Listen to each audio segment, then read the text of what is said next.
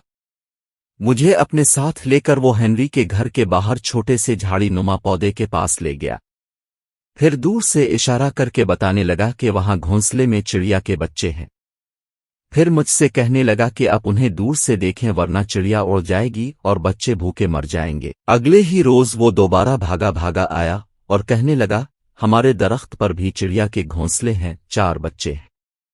میں نے قریب جانے کے بجائے اوپر والی کھڑکی سے جھانکا، ایک بڑے سائز کی چڑیا جس کے گلے پر اورنج رنگ کا دائرہ سا تھا اپنے بچوں کو چوگا کھلا رہی تھی۔ 7-8 دن بعد دیکھا تو گھونسلہ خالی تھا، بچے کہیں اڑ گئے تھے اور چڑیوں کا جوڑا اب گھونسلے میں زیادہ وقت گزارنے کے بجائے صحن میں پھدک رہا تھا۔ کچھ روز پہلے گھر کے خارجی دروازے کے باہر لگے ہوئے پودوں کو پائپ سے پانی لگا رہا تھا کہ دروازے سے صرف 8-10 فٹ کے فاصلے پر ایک جھاڑی سے اچانک ایک مرغابی نکل کر الفاع اور سامنے سڑک پر بیٹھ گئے۔ میں نے جھاڑی ہٹا کر اندر جھانکا تو زمین پر تنکوں کا گھونسلہ تھا جس میں 9 انڈے پڑے تھے۔ اگلے روز کیاریوں میں پتھر ڈالنے والے آئے تو میں نے انہیں منع کر دیا کہ ابھی اس کیاری کو بالکل بھی نہ چھیڑا جائے، کہیں مرغابی انڈے چھوڑ کر ہی نہ چلی جائے۔ چند دن بعد ان انڈوں سے بچے نکل آئے۔ مرغابی ان کو ہنکاتی ہوئی تھوڑی دور واقع ایک چھوٹے سے تالاب کی جانب لے گئی اور پھر واپس نہیں آئی۔ کیا پاکستان میں کوئی سوچ سکتا ہے کہ ایک آباد گھر جس میں بھاگنے دوڑنے والے 2 بچے بھی ہوں کہ مرکزی دروازے سے 8-10 فٹ پر کوئی جنگلی مرغابی گھونسلہ بنا کر انڈے دے؟ میں نے یہ تینوں قصے کومل کو سنائے تو وہ میری بات سن کر ہنسی اور کہنے لگی، یہ تو کچھ بھی نہیں، سیفان کے دوست کریم کے گھر کے داخلی دروازے پر لٹکے ہوئے تنکوں اور شاخوں سے بنے ہوئے ویلکم پر چڑیا نے انڈے دیے ہیں۔ انہوں نے اپنے ڈرائیو وے پر بورڈ لگا دیا ہے کہ برا کرم گھر میں آنے کے لیے سائڈ والا دروازہ استعمال کرے۔